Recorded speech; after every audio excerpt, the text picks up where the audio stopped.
Function overloading बहुत ही important topic है polymorphism का। तो यहाँ पे अभी हम लोग देखते हैं इसको पहले, इसका ये कंसेप्ट क्या है, कैसे काम करता है फंक्शन ओवरलोडिंग। तो बेसिक कंसेप्ट्स को अभी पहले देखेंगे इसका, फिर देन हम लोग इसको इम्प्लीमेंट करके भी चेक करेंगे कंप्यूटर प्रोग्राम्स के थ्रू। तो फंक्शन ओवरलोडिंग पॉलीमॉर्फिज्म का कंपाइल टाइम पॉलीमॉर्फिज्म का एक एग्जाम्पल होता है। तो कंपाइल टाइम पॉलीमॉर्फिज्म में हम लोग जानते हैं कंस्ट्रक्टर ओवरलोडिंग, फंक्शन ओवरलोडिंग और ऑपरेटर ओवरलोडिंग, ये तीन तरह का ओवरलोडिंग कंसेप्ट्स यूज किया जाता है कंपाइल टाइम पॉलीमॉर्फिज्म में। तो कंस्ट्रक्टर ओवरलोडिंग हम लोग देखें तो कंस्ट्रक्टर ओवरलोडिंग में जिस तरीके से एक क्लास में मल्टीपल कंस्ट्रक्टर्स को डिफाइन करते हैं और बस पैरामीटर्स को अलग कर लेते हैं, तो डिफरेंट पैरामीटर्स बना करके, तो सेम कंसेप्ट यहाँ पे भी वही आता है फंक्शन ओवरलोडिंग में।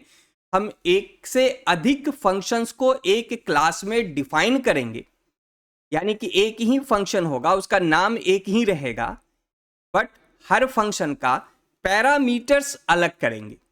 तो जो जैसे हम लोग कोई भी फंक्शन डिफाइन करते हैं क्लास के अंदर, जैसे सपोज हम कोई फंक्शन बनाते हैं वाइड सो, तो अब ये वाइड सो फंक्शन इसी नाम का हम बनाएंगे, बट इसके पैरामीटर को बदल देंगे। जैसे यहाँ पे एक वाइड शो बनाएंगे, एक और वाइड शो हम बना लें सेम नेम से, अब इसके पैरामीटर में हम यहाँ पे एक इंटीजर डाल दें, तो ये दो फंक्शंस माना जाएगा। एक सो फंक्शन जिसमें कोई पैरामीटर नहीं है और एक दूसरा सो फंक्शन जिसमें एक इंटीजर पैरामीटर है। और हम तीसरा, चौथा, पांचवा जैसा भी चाहें, जितना भी चाहें उतना नंबर ऑफ फंक्शंस डिफाइन कर सकते हैं, बस पैरामीटर हम चेंज कर लेंगे। तो पैरामीटर्स चेंज करने का मतलब, जैसे यहाँ पे कोई पैरामीटर नहीं है, यहाँ पे एक पैरामीटर है, यहाँ पे दो पैरामीटर्स है, तो नंबर ऑफ पैरामीटर बदल रहा है। यहाँ पे 0 पैरामीटर, यहाँ 1, यहाँ 2 पैरामीटर। तो ये भी कर सकते हैं, या हम लोग पैरामीटर का डेटा टाइप भी चेंज कर दे तो भी काम हो जाएगा। जैसे यहाँ पे हम फ्लोट कर दें, एक ही है, यहाँ पे एक ही पैरामीटर है, यहाँ भी एक पैरामीटर है, बट यहाँ पे फ्लोट है और यहाँ पे इंटीजर है। तो अगर हम पैरामीटर का नंबर चेंज कर दें, जैसे 1 से 2 कर दें, 3 कर दें, या एक ही रहे या दो ही रहे, काउंटिंग में पैरामीटर सेम रहे बट पैरामीटर्स का डेटा टाइप भी अलग हो जाए तो भी वो अलग माना जाएगा। तो नंबर ऑफ पैरामीटर्स हम बदल दे या डेटा टाइप ऑफ पैरामीटर्स बदल दे, और एक ही नाम से एक ही क्लास में हम कई सारे फंक्शंस को डिफाइन करना चाहें तो कर सकते हैं। तो ये जब हम कई फंक्शंस डिफाइन करते हैं एक क्लास के अंदर, तो हम इसको कहते हैं कि ये फंक्शन ओवरलोड हो रहा है। यानी कि माना यह जाएगा, कंपाइलर इसको ट्रीट ऐसे करेगा कि ये फंक्शन एक ही है बट उसको कई अलग अलग फॉर्म में डिफाइन किया गया है। तो एक ही फंक्शन कई अलग अलग फॉर्म में डिफाइन हो रहा है, तो ये पॉलीमॉर्फिज्म हो रहा है। इस पॉलीमॉर्फिज्म क्या कहता है कि एक ही चीज का कई फॉर्म्स अवेलेबल हो। तो जब एक ही फंक्शन का कई फॉर्म हो, जैसे यहाँ पे सो फंक्शन का 1, 2, 3, 4 फॉर्म्स अवेलेबल है, तो one thing have multiple forms, तो this is called the overloading of the function. तो एक फंक्शन 4 फॉर्म्स में अवेलेबल हो गया एक क्लास के अंदर, तो ये फंक्शन ओवरलोडिंग हुआ, जो कि पॉलीमॉर्फिज्म है। इसको कहेंगे कंपाइल टाइम। अब इसको कंपाइल टाइम क्यों कहते हैं? क्योंकि ये कंपाइलेशन के टाइम पे ही ये अपना पॉलीमॉर्फिज्म काम करना शुरू कर देता है, तो इसलिए इसको कहेंगे कंपाइल टाइम पॉलीमॉर्फिज्म। पैरामीटर्स अलग क्यों करेंगे? तो पैरामीटर्स अलग करते हैं ताकि जब हम इस फंक्शंस को कॉल करेंगे, जैसे हम कॉल करते समय फंक्शन का नाम देते हैं और उसके लिए आर्गुमेंट्स देते हैं, पैरामीटर की वैल्यू। यहाँ पे हम सो फंक्शन लिखे, कोई पैरामीटर नहीं दिए, तो ये जो फंक्शन है ये वाला फंक्शन एग्जीक्यूट होगा। अगर हम यहाँ पे कोई एक इंटीजर वैल्यू दे दे तो ये वाला फंक्शन एग्जीक्यूट होगा। तो फंक्शन को कॉल जब किया जाता है तो कंपाइलर कैसे आइडेंटिफाई करेगा कि कौन से फंक्शन को एग्जीक्यूट करना है? तो वो आइडेंटिफाई करता है उसके आर्गुमेंट्स से। तो the arguments which is passed at the time of the calling will use to identify the function. तो ये पैरामीटर्स अलग करते हैं ताकि आइडेंटिफाई किया जा सके कि किस फंक्शन को कॉल करना है। अब सवाल ये है कि हम एक से अधिक फंक्शंस एक ही नाम का क्यों बनाएंगे। तो क्या होता है, कभी कभी हम जब कोई सॉफ्टवेयर डेवलप कर रहे होते हैं या कोई बड़े प्रोग्राम में काम कर रहे होते हैं तो हम एक फंक्शन बनाते हैं कुछ टास्क को परफॉर्म करने के लिए।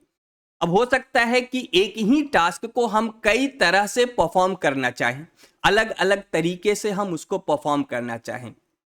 फॉर द एग्जांपल, जैसे लॉगिन पेज पे हमारे पास ऑप्शंस होता है कभी कभी लॉगिन करते समय कि अपना पासवर्ड डालो या अपना पिन नंबर डालो।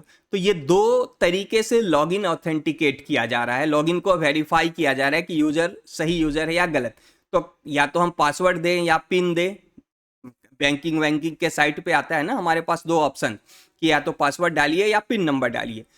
तो हमारे पास दो ऑप्शन है, दो तरीके से वेरीफाई करेगा सॉफ्टवेयर हम लोगों को। तो यहाँ पे हम दो फंक्शन डिफाइन करेंगे, एक लॉगिन जिसमें हम एक स्ट्रिंग पासवर्ड वेरिएबल ले लेंगे, दूसरा लॉगिन जिसमें इंटीजर पिन ले लेंगे। तो एक ही काम हो रहा है लॉगिन ऑथेंटिकेशन का, लेकिन दो तरीके से हो रहा है, पासवर्ड के थ्रू और पिन के थ्रू। तो यहाँ पे दो अलग अलग फंक्शन डिफाइन करके हम अपने काम को आसानी से कर सकते हैं। तो फंक्शन ओवरलोडिंग का बेनिफिट क्या हो रहा है? फंक्शन ओवरलोडिंग का बेनिफिट ये हो रहा है कि एक ही काम को दो अलग अलग तरीके से किया जा सकता है। तो जैसे यहाँ पे हम लोग एक समझ सकते हैं, एग्जाम्पल है, एक क्लास है डायनामिक नाम से। अब इस क्लास के अंदर एक फंक्शन बनाया गया सम नाम का, जिसमें एक इंटीजर x और इंटीजर y दो पैरामीटर्स दिया गया हुआ है, दो इंटीजर टाइप का। अब इन दोनों का सम निकाल करके प्रिंट किया गया है। दूसरा सम फंक्शन डिफाइन हो रहा है सेम क्लास के अंदर, लेकिन इसका पैरामीटर क्या है? इंटीजर एरे टाइप का, और इस एरे के वैल्यू का सम निकाला जा रहा है। यानी दो काम हो रहा है सम निकालने का दो तरीके से, एक दो वैल्यू का सम और एक इंटीजर एरे का सम, मल्टीपल वैल्यूज का सम। तो हम यहाँ पे दोनों का नाम फंक्शन का एक ही रख देंगे, सम फंक्शन, लेकिन पैरामीटर्स हमारा अलग अलग है। एक में एक इंटीजर है, दो इंटीजर्स है, और दूसरे में एक इंटीजर एरे है। तो हमको दो तरीके से एक काम को करना है। हमारे पास यहाँ एक काम है सम निकालना दो वैल्यू का, और सम निकालना मल्टीपल वैल्यूज का। तो हम नाम नहीं बदलना चाहेंगे, हम चाहेंगे कि मेरे पास ऐसा कोई ऑप्शन हो कि हम एक ही नाम रखें और दोनों काम हो जाए दो अलग अलग फंक्शंस में। तो हमारे पास ये ऑप्शन अवेलेबल है, हम दो फंक्शन एक नाम का बना लेंगे, हम पैरामीटर्स बदल करके। तो इससे फायदा क्या होगा कि हमको अलग अलग नेमिंग पे जाना नहीं पड़ेगा। तो यूजर्स को, डेवलपर्स को ये फायदा होगा कि नाम अलग अलग सोचना नहीं है, जिससे आगे चल के उनको कंफ्यूजन क्रिएट नहीं होगा। वो समझ जाएगा कि हमारा फंक्शन का नाम सम है, इसमें हम सम निकाल रहे हैं, और नाम से हमको आइडेंटिफाई होगा कि ये फंक्शन किस पर्पस में डिफाइन किया गया था। तो दो अलग अलग नाम लिखने की जरूरत नहीं पड़ेगी, नाम सोचने की जरूरत नहीं पड़ेगी। तो फंक्शन ओवरलोडिंग का बेनिफिट यही है कि हम मल्टीपल फंक्शंस एक नाम से बनाएंगे। और वो क्यों बनाएंगे? ताकि हम अलग अलग तरह से एक ही काम को परफॉर्म कर सकें। अब जैसे, does function overloading include different return types? तो क्या अगर हम रिटर्न टाइप अलग अलग यूज करेंगे तो फंक्शन ओवरलोड माना जाएगा? यानी सब कुछ सेम हो, पैरामीटर सेम हो, नेम सेम हो, लेकिन रिटर्न टाइप डिफरेंट हो? तो ऐसा नहीं होता है। रिटर्न टाइप कुछ भी हो सकता है, रिटर्न टाइप से ओवरलोड नहीं होगा। जैसे हम यहाँ पे दे वाइड सो और हम दे इंट सो, तो ये दो डिफरेंट फंक्शंस नहीं माने जा सकते हैं। Why? Because return type are always used in the last at the time of calling. जब फंक्शन कॉल होता है तो सबसे पहले क्या होता है? उसके आर्गुमेंट्स को पास किया जाता है फंक्शन में। रिटर्न टाइप को कब चेक करता है फंक्शन? जब फंक्शन एग्जीक्यूट हो चुका होता है, लास्ट में जब वैल्यू रिटर्न हो रहा है तब वो चेक करता है कि रिटर्न टाइप क्या है और उसके हिसाब से वैल्यू रिटर्न हो रहा है या नहीं। यानी फंक्शन एग्जीक्यूट हो गया, उसके बाद वैल्यू रिटर्न हो रहा है, तो रिटर्न टाइप बदल देंगे तो फंक्शन ओवरलोड नहीं हो पाएगा। तो हमारा पैरामीटर डिफरेंट होना चाहिए, रिटर्न टाइप कुछ भी हो सकता है।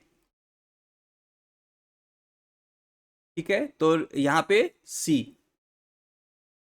Return type can not differentiate two functions. Why do we use function overloading? हम function overloading क्यों यूज करते हैं?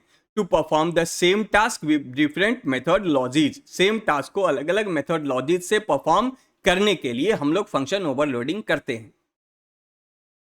यहाँ पे एग्जाम्पल प्रोग्राम दिया गया हुआ है, यहाँ क्लास है माई क्लास, इसमें दो फंक्शंस है, सम नाम का, वह भी जो अभी एग्जाम्पल दिखाए थे, दोनों फंक्शंस को यहाँ डिफाइन किया गया और फाइनली हम इसको कॉल करेंगे। अब यहाँ मेन में हम कॉल कर रहे हैं, तो ये जो सम फंक्शन है, ये सम फंक्शन में दो पैरामीटर्स के लिए वैल्यू दिया गया, दो आर्गुमेंट्स दिया गया है जो कि दो इंटीजर वैल्यूज है और यहाँ पे एक एरे को पास किया गया है। तो ये पहले वाले फंक्शन को यानी इस फंक्शन को कॉल करना होगा तो हम लोगों को दो इंटीजर वैल्यू देना होगा और इस फंक्शन को एग्जीक्यूट कराना होगा तो एक एरे पास करना होगा। तो यहाँ पे जिसको भी कॉल करना है उसके पैरामीटर के अकॉर्डिंगली हम आर्गुमेंट्स पास करेंगे। कोई जरूरी नहीं है कि हम सारे फंक्शन को एक ही बार में कॉल करें, हम अपने जरूरत के हिसाब से जब जहां पे जिस फंक्शन का जरूरत होगा उसको कॉल करेंगे। दूसरी बात, फंक्शन ओवरलोडिंग में जितने भी फंक्शंस जो डिफाइन किए गए हैं वो सारे फंक्शंस का सेपरेट मेमोरी बनेगा, अलग अलग मेमोरीज बनेगा। जैसे यहाँ पे ओबीजे ऑब्जेक्ट के अंदर दो अलग अलग मेमोरी बनेगा, एक इंटीजर सम के लिए और दूसरा मेमोरी बनेगा एरे वाले सम के लिए। यानी मेमोरी अलग अलग बनता है, ओवरलोडेड फंक्शंस का एक मेमोरी पे काम नहीं होता है। एक और क्वेश्चन है, which function will be called from the object in the following programme? तो इस प्रोग्राम में कौन सा फंक्शन कॉल होगा, इसका जवाब दो।